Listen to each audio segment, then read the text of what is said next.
जंग आजादी हिंदुस्तानी तारीख का एक ऐसा बाब है जिसे न कभी भुलाया जा सकता है और न कभी फरामोश किया जा सकता है। जैसे ही 15 अगस्त की तारीख आती है, पूरा मुल्क दुल्हन की तरह सजा दिया जाता है।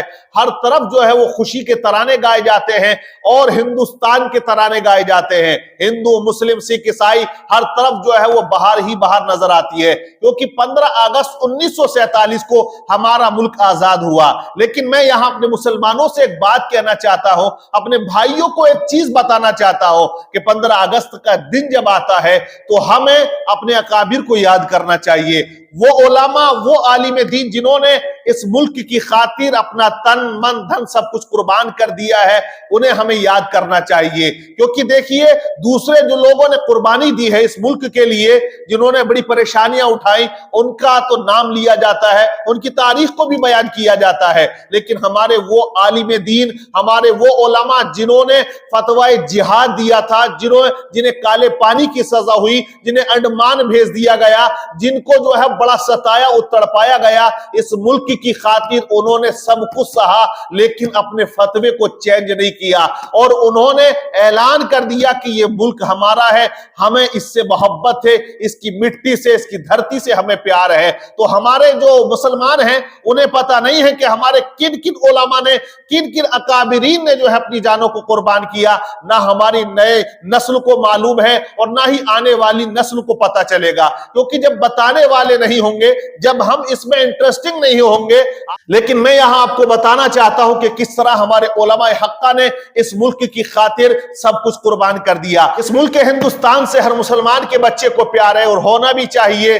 आज तो जैसे कि दूसरे मुखालिफ लोग हैं जो लगे हुए हैं बदनाम करने में, वो तो कहते हैं कि ये मुल्क इनका नहीं है, इन्हें भगा दिया जाए, निकाल दिया जाए, ऐसी बहुत सी बातें करते हैं। कुछ गुंडे पैदा हो चुके हैं, बाकी बहुत अच्छा मुल्क है, शांति का मुल्क है। और देखिए, इस मुल्क की तारीख में आपको बता देता हूं, सबसे पहले आदमी, फर्स्ट मैन, सबसे पहले नबी और रसूल हजरत आदम अलैहिस्सलाम इस जमीन पर उतारे गए हैं, इस जमीन पर नाजिल किए गए हैं। और वो नाजिल हुए थे सरांदीप, श्रीलंका में जो पहाड़ है, वहां जो कोलंबो के करीब है, वहां पर नाजिल हुए थे। लेकिन श्रीलंका का वो खित्ता उस वक्त जब आदम अलैहिस्सलाम जमीन पर आए, हिंदुस्तान ही का हिस्सा था।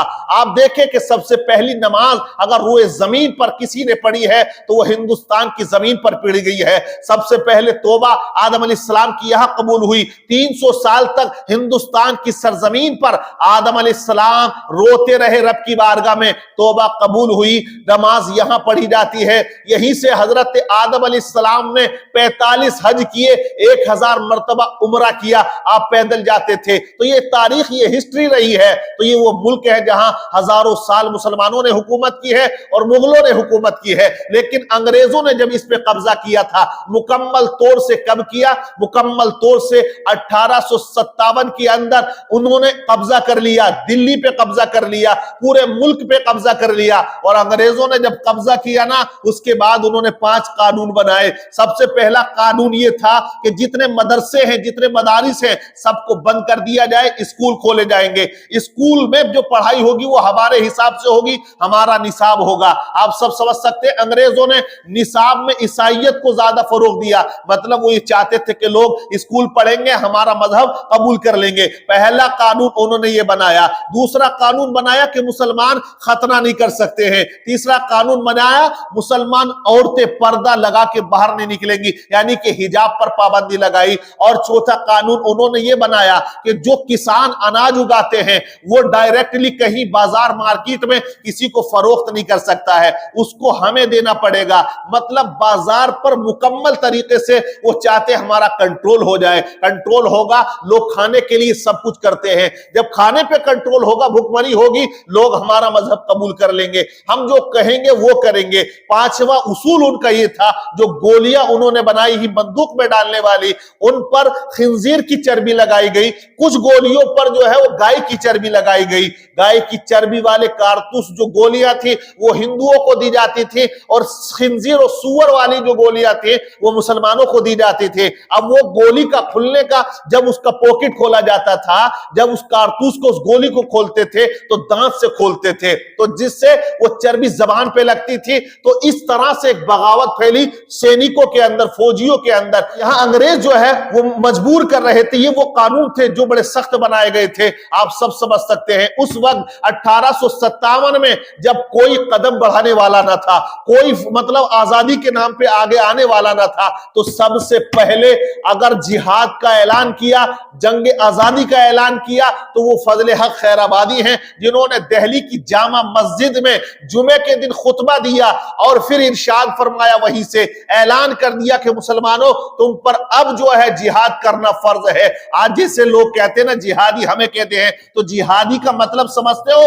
वो जिहादी ही तो थे जिन्होंने अंग्रेजों के छक्के छुड़ाए थे, वो जिहादी ही तो थे जिन्होंने अंग्रेजों को हिंदुस्तान छोड़ने पर मजबूर कर दिया, वो जिहादी ही तो थे जिन्होंने अंग्रेजों को मतलब जो है पसीने छुड़ा दिए, वो जिहादी ही तो थे कि अंग्रेजों की नाक में दम कर दिया था। 33 उलमाए हक्का जो उस वक्त के बड़े बड़े उलमा थे, सबसे साइन लिया फजल हक खैराबादी रहमतुल्लाह अलैहि ने, और वो टांग दिया जामा मस्जिद के अंदर। उसका असर क्या हुआ मालूम है? उसका असर, उस फतवाए जिहाद का असर ये हुआ कि 95,000 लोग अतराफ के चंद दिनों के अंदर इकट्ठा हो जाते हैं और कहा कि हम मुकाबला करेंगे, कहा हम लड़ेंगे। बहादुर शाह जफर की सरपरस्ती में वो लोग, सिपाहियों से अलावा जो अतराफ के लोग थे, शहरों के लोग थे, वो उस फतवे की बुनियाद पर एक जगह इकट्ठा हो जाते हैं। वहां लखनऊ में जंग छिड़ जाती है, वहां पर आप देखिएगा कौन वहां पर फतवाए जिहाद देते लखनऊ के अंदर?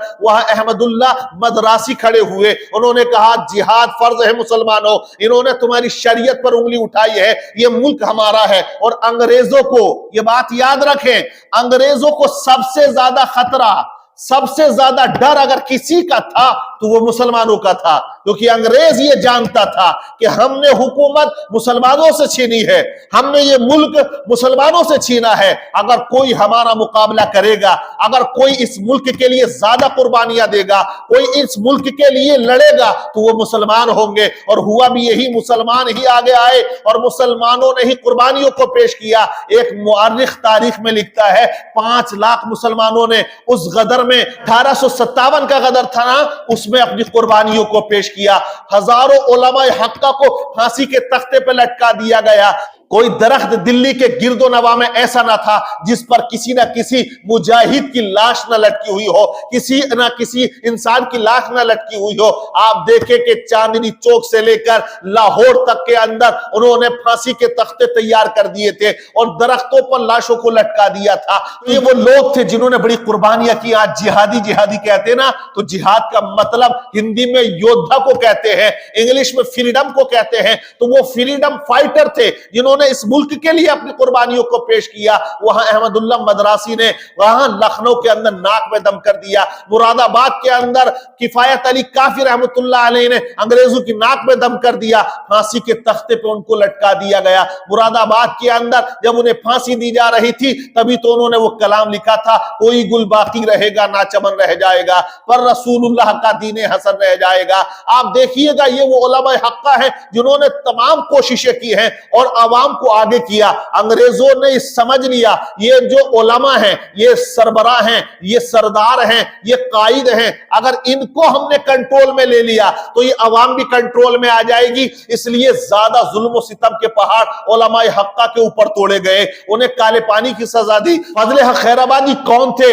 अपने घर के नवाब कहलाते थे और उनकी पालकी आती थी, हाथी की पालकी, जिसमें वो बैठते थे। लेकिन जब वतन की बात आई, जब मुल्क की बात आई, जब हिंदुस्तान की इज्जत और आबरू की बात आई, तो आप देखें कि उनको काला पानी की सजा दी जाती है। वो खुद किताब में लिखते हैं, अपनी सवाने में लिखते हैं, अपनी जिंदगी के बारे में उन्होंने हालात जो लिखे हैं बड़े दर्दनाक है। किस तरह उन्हें टाट का लिबास, बड़ा मोटा लिबास पहनाया जाता था और उन्हें किस तरह खाना दिया जाता था, किस तरह से काल कोठरी के अंदर उनको कैद कर दिया गया था। इतने जुल्म और तशद्दुद के पहाड़ तोड़े गए, लेकिन वो मर्द हक अपने फैसले से, अपने अमल से, अपने किरदार से, इस मुल्क की मोहब्बत से एक रत्ती भर भी पीछे ना हटे। आप जानते बहादुर शाह जफर के बेटों के सरों को काट के एक तश्त में सजा के सामने पेश कर दिया, उनको यहां से वहां रोहिंग्या भेज दिया गया। आपको ये जान लेना चाहिए कि इस मुल्क के लिए उलमाए हक़ ने किस तरह कुर्बानियां पेश की हैं। आप देखें कि मैसूर के अंदर टीपू सुल्तान ने किस तरह नाक में दम कर दिया था। तो ये वो लोग थे जिन्होंने इस मुल्क की खातिर बहुत कुछ कुर्बान कर दिया है। लेकिन आज कौन याद कर रहा है? हमने अपनी तारीख को भुला दिया है। और किसी ने कहा कि जो कौम अपनी तारीख भुला देती है, सफाए दहर से वो खुद को मिटा देती है। आज ऐसे लोग कह देते हैं ना कि ये तुम्हारा मुल्क नहीं है। अरे भाई, ये हमारा मुल्क है। हमें इस धरती से प्यार है। जिएंगे तो यहीं पर, मरेंगे तो यहीं पर, मर के जाएंगे तो इसी मिट्टी के नीचे जाएंगे। तो जश्न आजादी सबको मनाने का हक है, सबको मनाना चाहिए। और उन नौनिहालों को, उन जवानों को, उन लोगों को, उन उलमा को याद करना चाहिए कि जिन्होंने इस मुल्क की खातिर सब कुछ कुर्बान कर दिया है। वो 1857 का गदर था। यहां से आप देखिए आंधी आती है, एक तूफान आता है और ईस्ट इंडिया कंपनी का कब्जा पूरे मुल्क पे हुआ और यहीं से गदर शुरू हो जाता है। और ये उलमाए हक़ के वो फतवे थे कि जिनकी बुनियाद पर एक क्रांति लोगों में आती है, एक जुनून लोगों के अंदर आता है, एक जज्बा लोगों के अंदर आता है और अंग्रेजों की नाक में दम कर दिया जाता है। आखिर अंग्रेज 1947 15 अगस्त को ये मुल्क छोड़कर चले जाते हैं।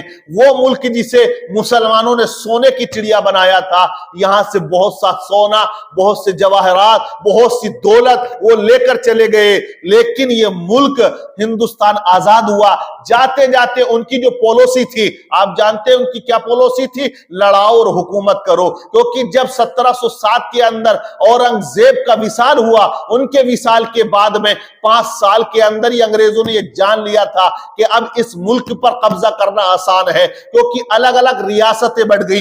एक राजा ने ऐलान कर दिया ये रियासत मेरी, एक नवाब ने ऐलान कर दिया ये रियासत मेरी। तो अब दिल्ली का जो बादशाह था वो कमजोर था, वो लड़ नहीं सकता था। तो जिसका दिल जहां चाह रहा था, चंद लोगों की टीम बना के सिपाहियों की, वो अपनी रियासत का अलग अलग ऐलान कर रहा था। और अंग्रेजों ने नवाबों को राजाओं से लड़वाया, राजाओं को नवाबों से लड़वाया। और वो लड़ाने वाली पॉलिसी पे भरोसा करते थे। अपनी कंपनी में वो जो भर्ती कर रहे थे लोग, उनमें वो सिपाही तैयार कर रहे थे। आखिर उन्होंने एक टीम तैयार की, सिपाहियों का एक लश्कर तैयार किया, तब जाके वो आगे बढ़ते रहे। सबसे पहले सिराजुद्दौला से उनकी जंग होती है कलकत्ता के अंदर। लेकिन जाफर नाम का एक जो वजीर था, जो बिक गया, जिसने अपने जमीर को बेच दिया, वो उसकी गद्दारी की वजह से सिराजुद्दौला को हार का सामना करना पड़ा।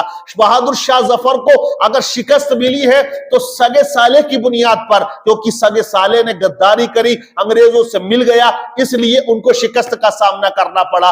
तो कुछ ऐसे गद्दार मुल्क में पैदा हुए कि जिन्होंने मुल्क को दिरम बिरम कर दिया, तोड़ने का काम किया और मुल्क को आजाद नहीं बल्कि गुलाम बनाने का काम किया। लेकिन वो मुजाहिदीन जिन्होंने इस मुल्क की खातिर, वो फ्रीडम फाइटर लोग जिन्होंने इस मुल्क की खातिर अपना तन मन धन सबको कुर्बान कर दिया, औलादों को, घर को, परिवार को, तब जाके ये मुल्क आजाद हुआ। तो मुसलमानों की कुर्बानियां रही। हमारे दूसरे भाई और जो समुदाय के, वो सिख समुदाय से हो या हिंदू समुदाय के लोग हो, उन्होंने कांधे से कांधा मिलाकर इस जंग में हिस्सा लिया और ये मुल्क तब जाके आजाद होता है। लेकिन जाते जाते अंग्रेज पॉलिसी खेल गए, गेम कर गए, इस मुल्क के टुकड़े कर दिए। पाकिस्तान बन गया, एक को इंडिया बना दिया। तो अब जो लोग ये कहते हैं कि पाकिस्तान बना था मुसलमानों के लिए, वहां जाएं भाई, कैसे चले जाएं? इस मुल्क को हमने आजाद कराया। जिन्हें जरूरत थी पाकिस्तान बनाने की, वो पाकिस्तान चले गए। हमने तो इस मुल्क की खातिर सब कुछ कुर्बान कर दिया है। हमारे बुजुर्गों की कब्रें हैं यहाँ, हमारे बुजुर्गों की यादें हैं यहाँ, हमारे बुजुर्गों की बनाई हुई इमारतें हैं यहाँ। तो बहुत कुछ मुसलमानों ने दिया है। लेकिन चंद गुंडे जो पैदा हो गए ना, जो राजनीति कर रहे, नफरत की राजनीति, और जिससे हमारे जो मुल्क के अंदर शांति थी उसमें अशांति फैलाने का वो काम कर रहे हैं। लेकिन ये याद रख ले कि हिंदुस्तान की जनता बेवकूफ नहीं है, उनकी घटिया राजनीति या उनकी घटिया गुंडागर्दी को लोग अब जानने लगे हैं, समझने लगे हैं। और जब वो दिन आता है जिसे हम 15 अगस्त कहते हैं, 1947 में हुआ था, आज वो तारीख जब आती है तो एक झंडे के नीचे सब खड़े हुए नजर आते हैं। हिंदू भी होता है, सिख भी होता है और उसमें मुस्लिम भी होता है। तमाम जो लोग हैं यहाँ जिस मुल्क से प्यार करते हैं वो झंडे को लहराते हैं, अपने घर पे झंडा लगाते हैं और अपने दिल में भी झंडे को बसाते हैं। तो ये इल्जाम जो लगाया जाता है गलत है मुसलमानों पर, क्योंकि हम कहते हैं कि कोई काम हम देश में जाली नहीं करते, खाली किसी गरीब की थाली नहीं करते, अब्दुल हमीद बन के मिटा देते हैं खुद को। हम लोग हुकूमत की दलाली नहीं करते, गलत इल्जाम है हम पर, वफादारी नहीं करते, मोहब्बत बांटते हैं हम मेरे भाई, अदाकारी नहीं करते। इसलिए मैं तमाम हिंदुस्तानियों को मुबारकबाद पेश करता हूं 15 अगस्त की, यौम आजादी की।